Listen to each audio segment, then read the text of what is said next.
It's 8 o'clock. Welcome to Van Cristo Radio Theater. Tonight we begin a brand new series. Now, Gangbusters, presented in cooperation with police and federal law enforcement departments throughout the United States. The only national program that brings you authentic police case histories. Let's join radio's great comedian, Fred Allen, for a visit to Allen's Alley before we return to tonight's story. Well, Mr. Moody, tell me, has this cold epidemic hit your farm? My wife had a nasty cold. Did you call the doctor? Yeah, all down quick. Give her sulfur and molasses. Put in too much sulfur. Well, how can you tell he gave her too much sulfur? When my wife sits in the dark, she glows. The inimitable Fred Allen and the members of Allen's Alley recall the golden days of radio whenever you like with your own phonograph. Introduce your young people to some of the wonderful programs of the pre-TV era. Van Cristo offers you great moments in radio, a chance to sample some of the best, the funniest, the most dramatic of radio's golden days. Jack Benny narrates nearly an hour of radio recollections and the actual voices and sounds from the great shows. Great Moments in Radio is yours for just $4.95 in check or money order to Great Moments in Radio, Van Cristo Radio Theater, 18 Newbury Street, Boston. Please yourself and help support the Van Cristo Radio Theater at the same time. Send your check or money order for $4.95 to Great Moments in Radio, Van Cristo Radio Theater, 18 Newbury Street, Boston. Now to the first episode of our new series on Van Cristo Radio Theater.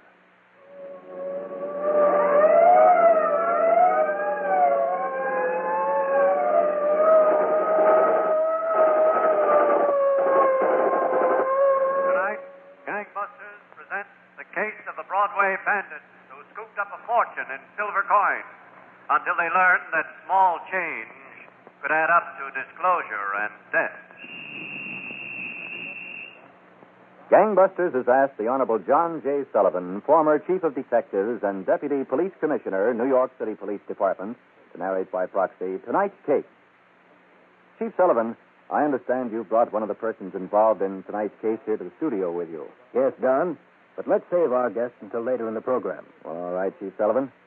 Now, you've told me that the most difficult task that faces investigating detectives is not locating a particular suspect, but rather learning who that suspect is. That's right, Don Gardner. As soon as the identity of a criminal becomes known, his arrest is inevitable. But until the police are able to make identification, their job is most difficult indeed. About a year ago, there was a series of holdups on the Upper West Side, New York City, in which detectives were unable to get any hint as to the identity of the two criminals. One night, Lieutenant Hanson, in charge of the investigation, was phoning his headquarters to learn if there were any developments in the case. Detective Division, Sergeant Ryan. Hello, Sergeant. Lieutenant Hanson. Oh, nothing doing so far tonight, Lieutenant. Good. It's early. I think we'll hear from those boys yet. Okay, Ryan, I'll be home if anything comes up. And, Ryan, Yes, sir? I've been sitting here all night trying to dope this thing out. They've been pulling a job a night for weeks. They've knocked over enough bars and liquor stores and motion picture houses. I want to grab these two men before we've got a killing on our hands. Yeah, who doesn't? Well, all right, you stop by my desk as soon as you check in tomorrow. I think we'll have to try something different in this case. Something very different if we're going to hook these fish.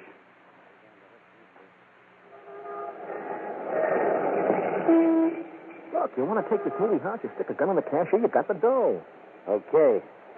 But we do it my way. Oh, what's such a problem? A little heist and you got to make a production out of it? Now, listen to me, Whitey. I want to make this as sure and as safe as possible. Every job we pull, we get closer to the end. The street looks clear enough now. All right, go on before there's another line. Cover me. If that cashier lets out a yell, I want to move. Well, what do you got a gun for? Not the girl cashier. Stick here. Where am I going to go?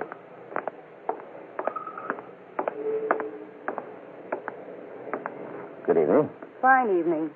How many, please? How about the main picture? What time does it go on? Last complete show begins at 9:22. Yes? What time is it out? 12:18. It's kind of late, isn't it? Well, there's nothing I can do about it. I'm only the cashier. If you like, I'll speak to the manager. Maybe he'll have him run the film faster. Okay. You don't have to get wise. I got a wise job, mister. People ask me wise questions for $8. I try to give them wise answers. Now, how many tickets do you want? One thing more. What do you do when you get through here? I pull a double feature over my head and go to sleep. I'll be waiting outside for you. This place has 18 exits. I wish you luck. I'm a long shot player from way back. There's a bar down the street. Mario's. I'll be there. 10:30. At 10:30. The name is Kay. Kay Lewis. Okay, Kay. Mario's. If you don't want a ticket, buddy, let somebody in there that does. Oh, sure. Help yourself. 10:30. Some people come to the picture show this car, buddy. What happened? I was ready. What happened? Go on back to the joint. I'll meet you there. Look, what's the matter? We were... Hey. What? You didn't go sour on this deal because of that cash. I went sour on it. That's the reason. And Now, look here. Go Matt. on, I'll meet you home. Got a date with us. You what? See you later. Enjoy yourself, Romeo. I intend to.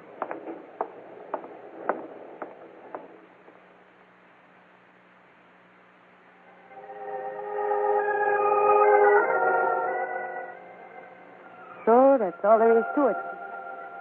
Dayton wasn't big enough for me. I had to have New York. You know when they say get lost? They're talking about me. New York big enough? My New York? My New York is a walk from your room, a sandwich at the drugstore, and 8 hours in a cashier's booth. Well, that covers me. What's your complaint? No complaints. Oh, Matt, everybody's got complaints. Everybody. What about you? What about your job? I don't like what I'm doing, but I'm stuck with it. It's not worth talking about. There's lots of things to do. Not in my line. What are you, a taxidermist? How about another drink? Later, then. I'm curious. Not important. What? I'm a salesman. Full of brush in? Not exactly. Well, who cares? Look, by way of information, I don't go out with everybody who buys a ticket from me. Oh, I didn't buy a ticket. You remember? I just wanted to get the record straight. Still trying to figure out why I said okay. I figured out why I asked you. Maybe it's the same reason you said okay. Maybe it's the same reason I left Dayton. Wish you were back there? I wish... What do you wish? What happens? Does some little guy pull a switch to turn it on? Is that what makes things start up inside of two people at the same time? As long as it happens, what difference does it make, huh? I guess how it starts isn't as important as how it ends. Oh, that little guy who pulls the switch is a devil. He turns off one, leaves it on in the other. I know. He left the switch on in me once before. Oh, maybe the little guy can't help himself, Kay. Lots of things can happen. Let's try not to let anything happen. Nothing will, if I can help it. Look at us. One drink apiece and we're practically tied up in a knot. Not the drinking, you know it. Sure enough. It's the beginning of a beautiful friendship, Matt.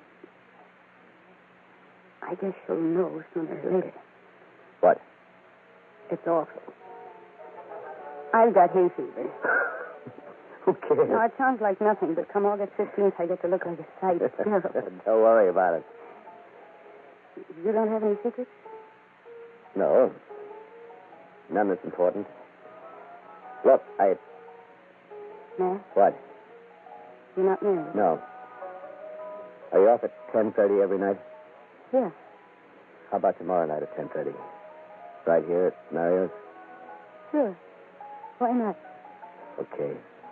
I'll be waiting for you.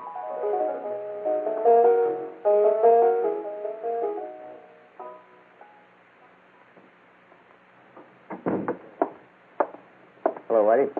Well, Matt, how's the cashier? All right. Honest to Joe, I can't figure you out. Passing up a job we had laid out perfect just because you take a shine to a tomato? What's the matter? You wouldn't put a gun on it because you were ashamed or something? I'm telling you when and where, Whitey. Icing that box office wasn't a good idea, believe me. Maybe for you it wasn't. For me, it was okay. Look, the end is coming, I know. I don't want to rush it, Eddie. Oh, what are you always thinking about the end for? I've been working for years if you stop pulling phony deals like with that dame tonight. That's enough about it. Yeah? What, are you in love or something? Okay. Something like this you can never tell about. Liable to get wise, jam us up good. That's my worry, Whitey. Oh, it's his work. Now, what do you think I am, a hunk of clay or something? I can land in Sing Sing as well as the next guy. All right. And I ain't ready to retire yet. I got some fun to have. What's the use of talking about it? I guess you found out quick enough she wasn't for you. I'm seeing her again tomorrow night. You're kidding. I'll let you know when I'm kidding. All right, if that's the way it is, I had enough. I'm through. As long as I say so, you'll stick. Yeah? Well, I'll show you how long. Wait. Let go of me. Sit down. Okay. Now, take it easy. You got your reasons for being in this. I got mine. Mine is I'm stuck. Can't find a way out. Neither of us want to get jammed up. Do what I tell you, and we'll be okay. She goes for you think? Big romance. Well, tell her what you do for a living and what you are. See how fast she drops you. I'll handle her. Leave it at that. All right, got an easy take lined up for tomorrow night. We'll do it. I thought you were seeing her. I am, later. Well, at least it's still business before pleasure. That's right, Whitey. Business before pleasure. So, Don, the criminal Matt Wallach embarked on what usually proves to be an impossible feat. He was attempting to temper his life of crime by seeking the company of a woman whose reaction he knew would be violent when she learned the truth. And when she did learn the truth, her reaction went even beyond the wildest bounds of Matt Wallach's imagination. We'll return to tonight's episode of Gangbusters on Van Cristo Radio Theater in just a few moments.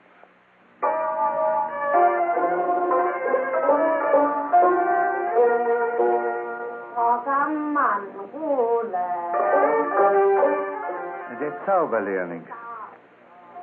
Hat der alte Hexenmeister sich doch einmal wegbegeben. Und nun sollen seine Geister auch nach... When you're trying to do business with someone, it pays to speak their language. In fact, it pays so well that smart businessmen make sure their advertising agency talks the language of their customers. Design guys. They have to be designed. Yes, that's basically what I'm looking for. And then the main problem is exactly how do we reach them? I mean, what was it? Like if your customers are engineers, then you speak to them in engineering. The product is good, and we want to know exactly how we're going to be able to market it. You started test marketing first in Seattle, right? That's correct. What was the response demographically? Or if they're in packaged goods, you speak to them in marketing. We're talking about those wide-angle shots, right up from the heel, tight on the bell. Once the shirts, you know, the layouts that we had last week, baby. Let me get them. If they're hit, you hit them back. In spades. At Van Cristo Associates, we know the languages of doing business. We know who to talk to, how to reach them, what to tell them, and how to say it to sell it. Van Cristo Associates, Advertising, Boston. And now, back to Gangbusters. You were telling us, Chief Sullivan, that New York City detectives were seeking two men in connection with a string of armed robberies on the west side of uptown Manhattan. That's right, Don. And in the course of police investigation into the case, Lieutenant Hanson struck upon an idea and was talking it over with Sergeant Ryan. Well, it could work, Lieutenant. We just might get a line on him that way. There's a chance we will. Yeah, maybe. We've got a good enough description of the two of them. Every place they've made, they've gotten themselves a lot of small change. They haven't overlooked a nickel. If they've got it, they're going to spend it. I'll get men on it right away, Lieutenant. We'll see how it works out.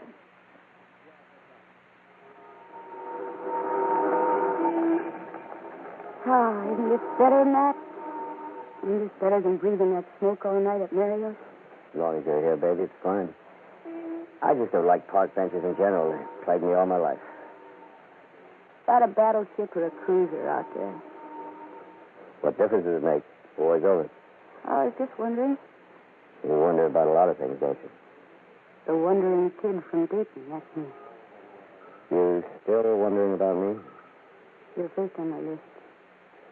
After you come the battleships and the cruisers. Nothing to wonder about, Kay. Lots of things you haven't told me. You're holding out. Am I? You know you are. Oh, some things are trade secrets, baby. Some things you don't even tell your mother. You'd tell me. Okay, let's talk about something else. Yeah. I said let's talk about something else. The boats in the river are very pretty at night. I also like the way the lights from Palisades Park reflect on the water. Don't you like the way the lights from Palisades Park reflect on the water? Oh, I'm sorry, honey. Oh, bad. Yeah. I'm a little mixed up, baby. Forgive me, huh? Sure. I'll forgive you. Well, Matt, what are you doing here? Hello, Whitey. Now, Mr. Joe, you run into people in the strangest places. I said to myself, Whitey, it's a nice night to take a walk along the river. And I run into you. How about that? How about it? Don't I get an introduction to the lady? Kay Lewis, Whitey Brink. How do you do? Oh, I do fine. Fine. Matter of fact, Matt and I do fine together. We're partners, you know. Right, Matt? Well, it was nice seeing you, Whitey. Are you a salesman, too? Am I a salesman, too? Didn't I tell you we were partners? I'm the persuader, he's the convincer. We do great together, don't we? I can imagine. Hey, car's over there, Whitey. Wait there for me. I'll drive you home. Hey, look, Matt, I like company the same as the next guy. I got a bottle on my hip. I said wait in the car, huh? Okay, I'll wait in the car. So long. Nice to have met. Yeah. Very nice. Not such a bad guy. He just likes to talk. All salesmen do. With one exception. Whitey's not really a salesman. He's just handy to have around. He likes to talk big. Yeah, I understand. You don't understand a thing. Come on, let's get out of here. Why don't you take Whitey home? You told him you would. Well, what about you? I haven't made up my mind yet whether that's a cruiser or a battleship. I'd like to study it for a while. All right. Have it your way. Matt? Yes? Wait. What difference does it make? Battleship or cruiser? Would you like to drive me home? Sure, I would. Then let's go.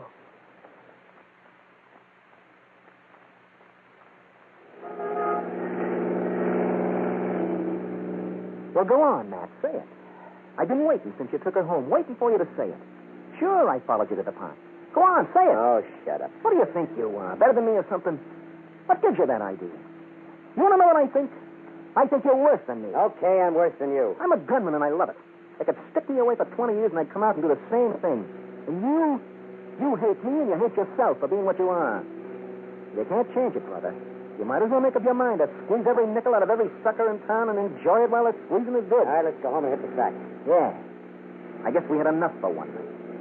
Oh, I knew you'd get jammed up. I knew it. Shut up and listen to me. I'm not jammed up, Whitey. I'm through with her.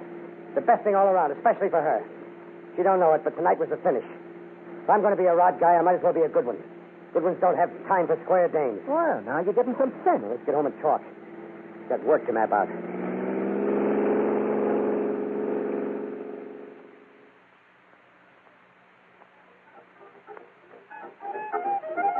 Now, let me get this straight, Mr. Sergeant. You want me to watch out these two guys, what I wrote it down how they look, eh? That's right, Angelo. Hey, and if two guys looks like this come in here and start to buy drinks with nickels, dimes, quarters, and so forth, I'm going to call the station house. Is that right, Mr. Sergeant? That's about it. Good. One more thing, Sergeant. If these two guys should come into my place, excuse me, custom. Hey, gentlemen, what are we tonight? Well, I'll tell you, we'd like Okay, everybody, get him up. Hey! Get him up. Drop those guns. Come on, shoot, Whitey. Drop that gun, boy! Down to your light.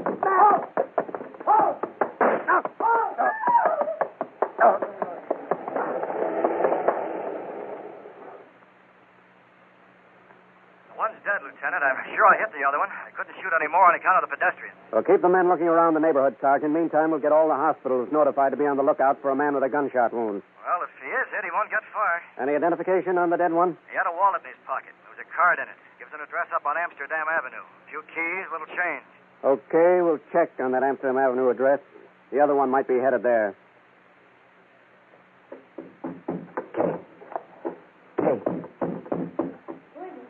Kay, it's me. Matt. Open up, will you, Kay? Oh, no. I'm hurt, baby. Hurt bad. Let me help you inside. Yeah. Oh. Come on, Matt. Is all right? What happened? What happened to you? I'm hurt bad. Easy, will you, baby? Easy. All right. On the couch. There. Oh.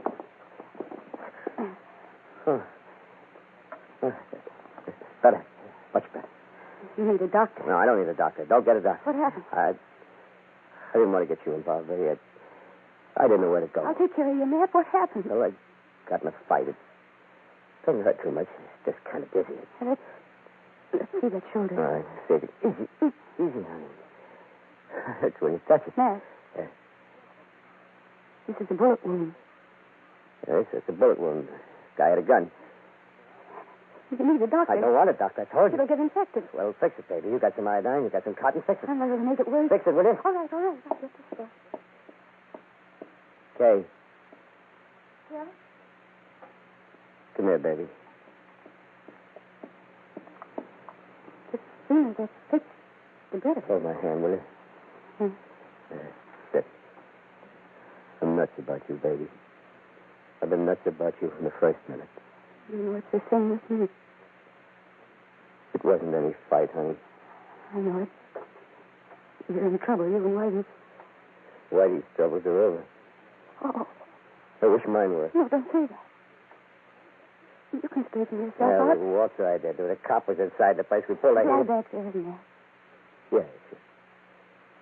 Honey, if the shoulder comes out okay, I got a little dough on me, a few hundred. We could go south someplace, huh? Start all over again, you and me? Start all over again tonight? And right? We'll see. When you feel better. You'll come with me, won't you, baby? Won't you? We'll talk about it. When you feel better, we'll talk about it.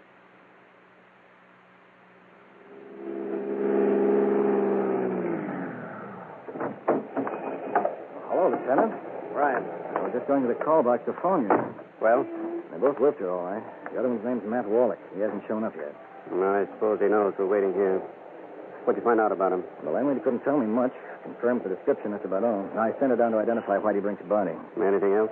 Well, the fellow was the room next door. Said the two of them have been arguing quite a lot lately about a girl, Wallach's girl. That's interesting. Her first name's Kay. You heard them mention she's a cashier someplace. A movie house, he thinks. Well, I want a line on that girl by noon tomorrow. Come on. Let's have a look upstairs.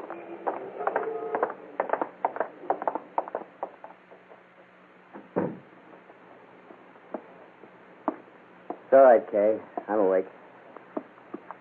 What time is it? Almost noon? How do you feel? Lousy. I don't wonder. You'll need a doctor sooner or later, Matt. I think the bullet's still in there. There's only one hole, baby. It sure didn't come out, that's for sure. Are you hungry? No, you have to be at work, don't you? No, that's all right. Matt, I thought over going away with you. I didn't sleep last night thinking about it. Well? If you go, and if you want me to go with you, all right. Baby. But if we went south or someplace, it'd be the same thing all over again, wouldn't it? They kiss you here, they kiss you here. There wouldn't be any other way to get along except as you and Whitey did. Guess not. What happens when they find you?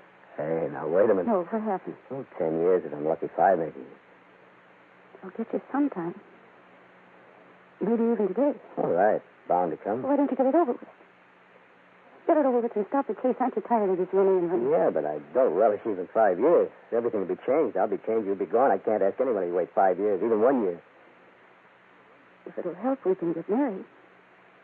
Before? You still let us? Oh, what good would it do? Me in, you out. No, I'll go someplace, get a fresh start. All right. If you'd rather. I'll go any place with you. Would you really marry me? I said I would. And then see me go away for all that time? Oh, you're crazy. You're crazy. You know something? Maybe I'm crazy, too. Oh, Matt. It's better this way, Matt. Oh, watch my shoulder, honey. Sorry. You know, ever since I got in this thing, I've been looking for a way out. I'm not hollering that I've been a bad boy and can't find a way to be good. It's just an awful mess. Thanks, honey, for showing me the way out. You're welcome. I guess more guys would do the same thing. They had something to hope for.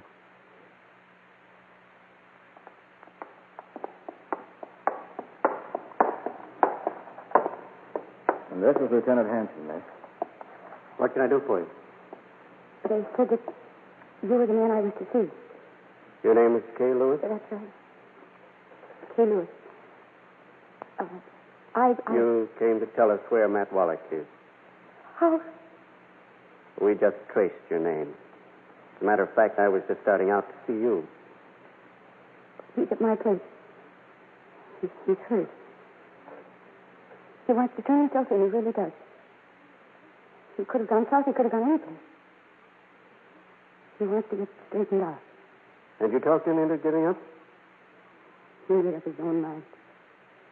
All right. Let's go see him. There's a couple of squads waiting, Lieutenant. The man wants to give himself up, Sergeant. He doesn't need squads. Come on, Stoffel. Yes, sir.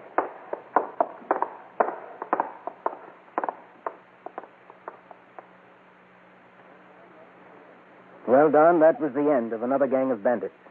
Thanks to the influence of a sensible girl, the work of the police was made easier, and at least one criminal is on his way toward rehabilitation. Stay tuned when host Don Gardner and Chief Sullivan return with their special guest on Van Cristo Radio Theater. Well, it's time now for our Radio Buff contest. Last week we asked you a question to which the answer was Don Amici, the famous announcer acting as a straight man for W.C. Fields. Don Amici, and our winner last week, Fred Wilkinson of Smith Avenue in Lexington, who will soon be receiving a copy of Orson Welles' famous production of H.G. Wells' The War of the Worlds. Now, for the possibility that you may win a copy of this production, here is our question on the Radio Buff contest for this week. The brief bit of introduction you will hear in a few moments was the start of a famous radio adventure series, followed by many. The series continues today as a newspaper comic strip. What is its name?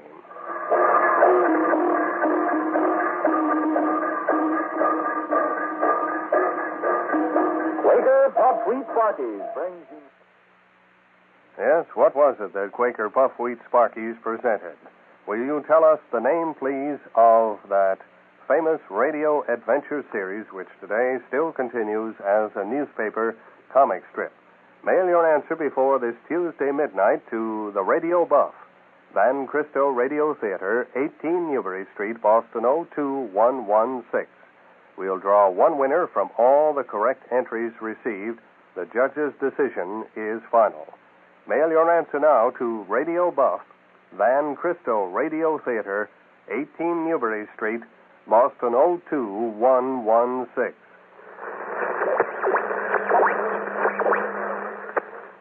Once again, here is your host, Don Gardner. Well, Chief Sullivan, you've brought a special guest to our Gangbuster studio tonight. She's right here, Don, and she came to the studio for a very good reason. But I'll let her tell you about that herself. The young lady of the script, Miss Kay Lewis. Meet Don Gardner, Kay. Hello, Mr. Gardner. Well, how do you do, Kay? Well, I'd say, judging from what Chief Sullivan has just told me, you have something important to tell our Gangbusters listeners. So won't you go right ahead, please? All right, Mr. Gardner. You see, when I found out that Matt Wallet wasn't a salesman, as he said, I was completely confused. I couldn't understand why he had treated me so well when all the time he was just a gunman. I thought it over for a while. Then I realized he was more than just that. Matt was a human being like anybody else.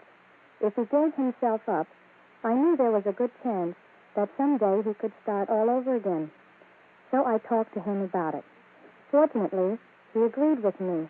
Now, I just wish there was some way I could speak to every person who's in the same position that Matt was. I'd like to make each one understand he's cheating himself out of those things which his unearned money was supposed to buy. He can never have any freedom or security. He'll never escape the torture of knowing that he'll be chased and hunted like an animal wherever he goes and for the rest of his life. Well, thank you, Miss Kay Lewis, for coming here tonight and bringing us this very important message. And thank you, Chief Sullivan, for a most exciting police case history. Our congratulations to all the police officers who helped bring this case to a conclusion. Gangbusters! Tonight's case was dramatized by Stanley Niss and directed by William Sweets, with Frank Reddick and Mercedes McCambridge in leading roles. Don Gardner speaking. Gangbusters is a Phillips H. Lord production. Until we meet again next week, when I bring you another story in the night, this is Van Cristo reminding you that the extent of your own imagination is unlimited. One purpose of these programs is to help you